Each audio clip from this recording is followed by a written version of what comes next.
Máte oheň? Oheň. Nic?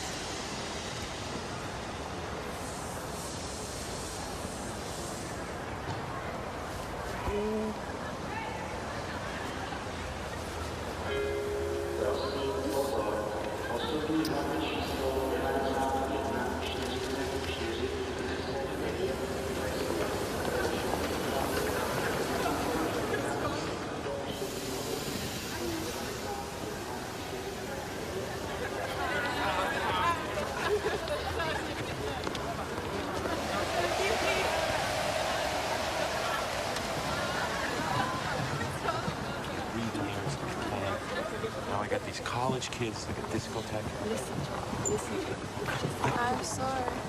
You are a nice boy, but I'm too beautiful for you. Goodbye, Brad from America. You want one more kiss before I go? Are you kidding?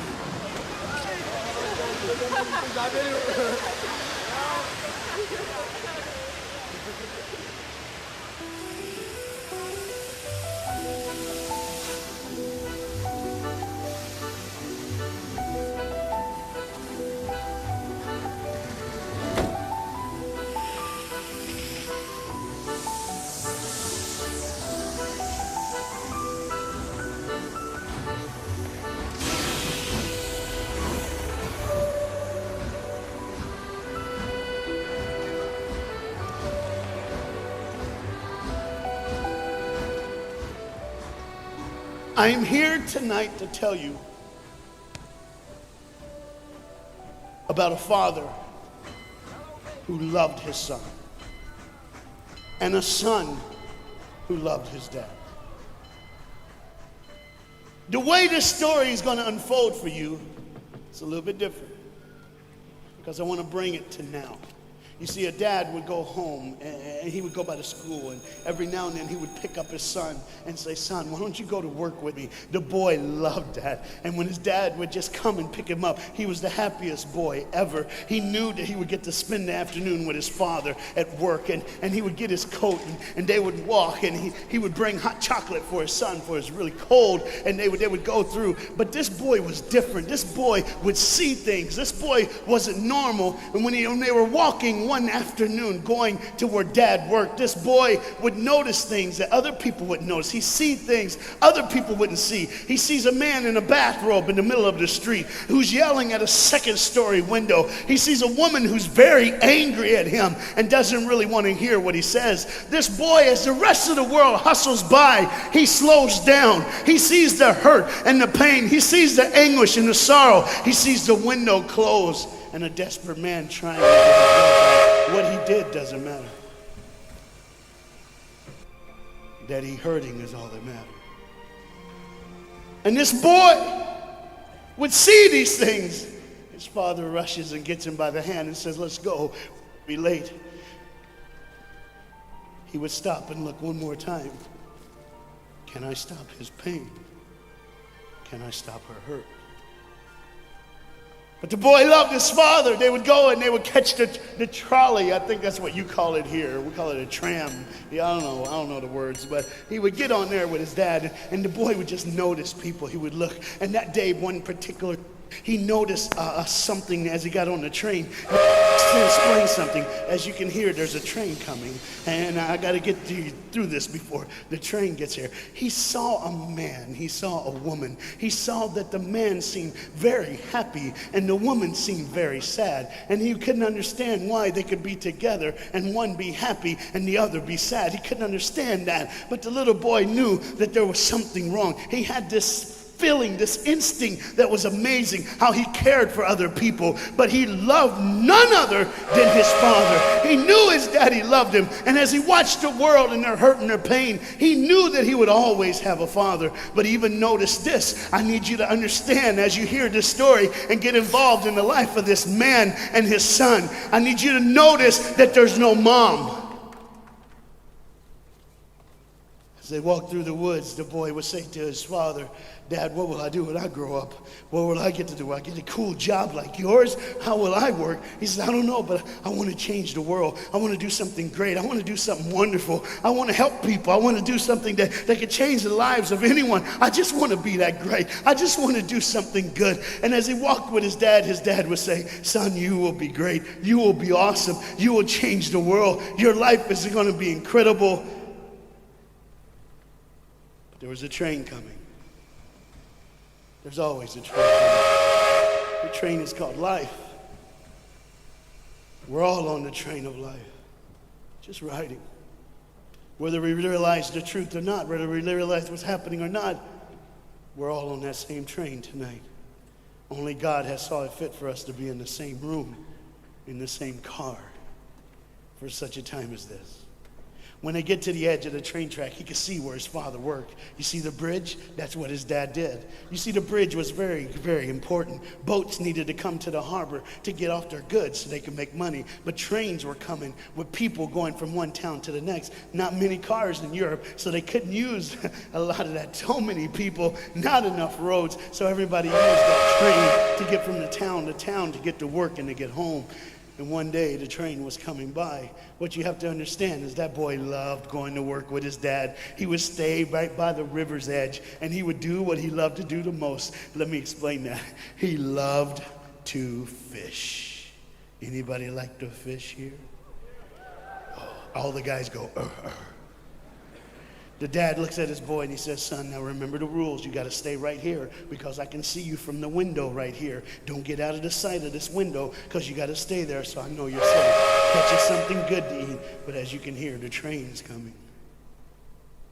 The father's job was cool. If I wasn't a preacher, I wouldn't mind doing that. Get to work. Get grease on you. Even if you didn't have to, you just squirt it on you like you feel like you did something. That's what I would do. There was a boat coming in the harbor. Timing is very essential. I'll go ahead and give you the key. The key is this. There's always a light. Everybody say light. Say it again. One more time. There's a light that the train conductor needs to see. If that light is green, he can go. If it's red, he must stop. You see, God has given us road signs in our life that we must read. Lines that tell us to go and lines that tell us to stop. Whether we read those and believe them or not is up to us. That's why some of you have fallen and you cannot get up. But tonight, that's why I'm here.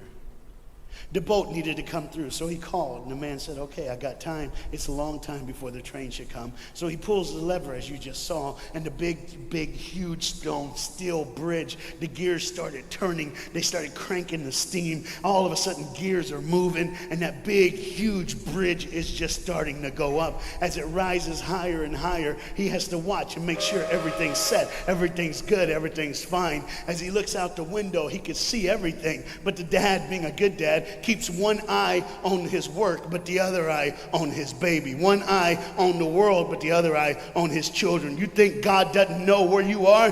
He keeps one eye on his world and one eye on his child. No matter what you've done or where you've been, it's one eye on the world, but the other eye's on you. He's watched you and he's kept you. Even though your train is coming down the track, he understands that. And even though sometimes, I don't want to get ahead of myself. See the red light? He didn't see it. So many times we don't see the red light. See, to just say the train was early. The boy can hear and see the steam. And he looks and says, Daddy, the train. Daddy, the train's early. Daddy, you got a daddy. Hey, Daddy, the train. Daddy, the train's coming. But the dad was looking at the gears, making sure he had enough oil, making sure there was enough steam to get the bridge back down for the train. And the boy knew one thing. Now listen, the boy knew that his dad one time showed him where the trigger was. It was a red lever. If he pulls it the train bridge would collapse down fast and the train would be able to come across. All the boy knew was there were people on that train. There were people that needed to be saved. There were people that had, some of them just with their friends having a good time, like everything's fine. They did not know that the bridge was up. They did not know what was coming. They're just living their life like you and me, just going down the road, just being our own thing, doing our own thing. And the dad all of a sudden hears the train coming. He looks and then he said, oh, my son. He looks out and his boy's gone. He's like, oh my God, where's my son? Where's my son? He got to figure out. He looks back just in time to see his son trying to save the day. All he had to do was pull that lever. He reaches in to pull it, and the boy pulls too far, and he falls in the hole. Now it's on the father. And God the Father, did you hear me? God the Father has to make a choice. It's his now. Do I save my son, or do I save the world? But they don't even know. They don't even know. The greatest decision of his life. He could blame it on them not seeing the red light. He could blame it doesn't matter anymore. Pull the lever, save the world. Leave it up, save your son. For God so loved the world that he gave his only son.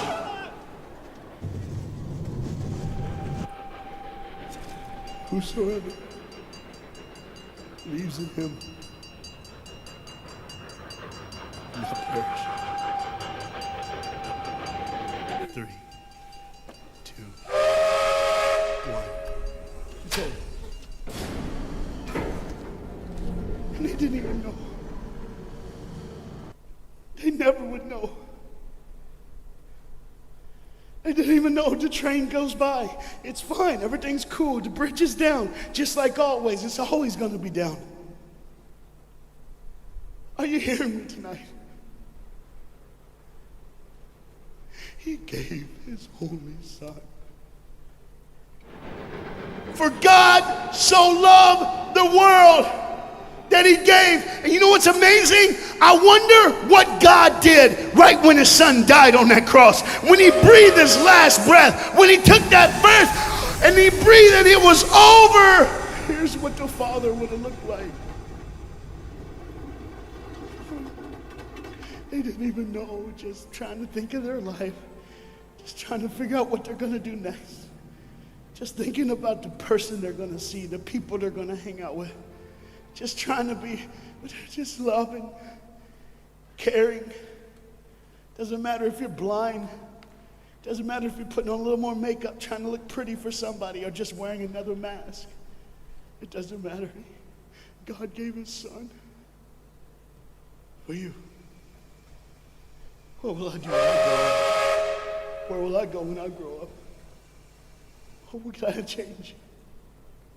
And there was a girl in the bathroom on the train, liquefying her heroin to shoot up one more time. He died for her. He died for her. But in one moment, are you listening? In one moment, as the Bible says, everybody gets a chance. In one moment to see the look of the Father when he knows when you realize what he did for you, when you realize the sacrifice, when you realize he let his son die so that you can live, when you realize what he did, no matter what you're doing, no matter where you're at in this life, no matter what you're a part of, you gotta stop. You gotta stop. Even if it's for 1 second and think, my God, he did it for me. He did it for me. And I pray to God you drop what you're doing. Drop what you're doing.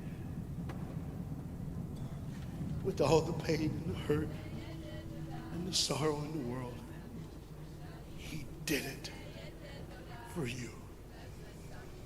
That's why you're so quiet. You see, the train's coming. The train's coming. Everybody has things. You have ways of I don't want to. I don't want to do that. I don't want to, but why do I keep doing it? Even Paul said, why do I do?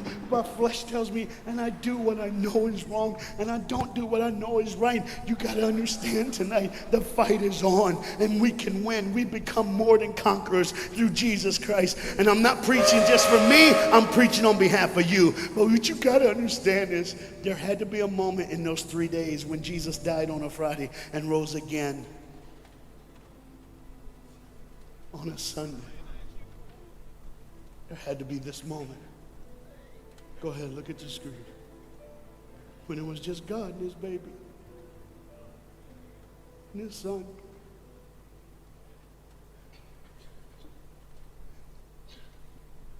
Every sin that's ever been committed in this earth is rolling through your mind right now.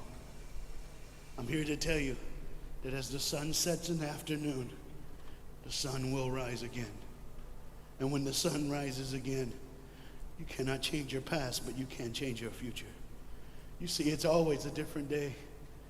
One day someone lives, the next day they die, the next day you wake up and you're still living. You're like, why am I going to live? Why does this have to be my turn? Why can't I?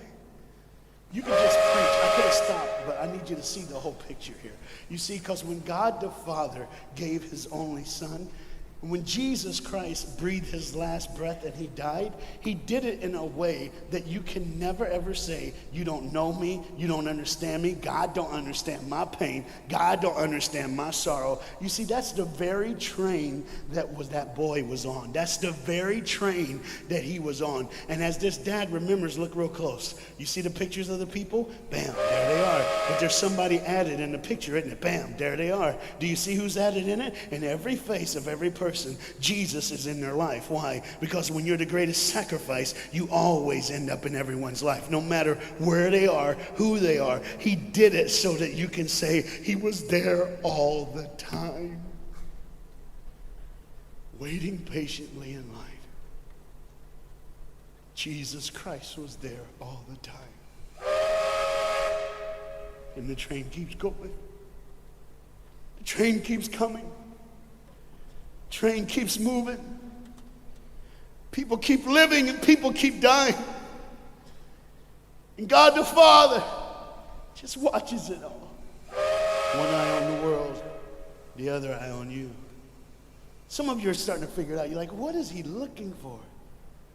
Just one girl. Because see, the whole horrible day, God only had his eyes on one person. And it was just a day on the street corner.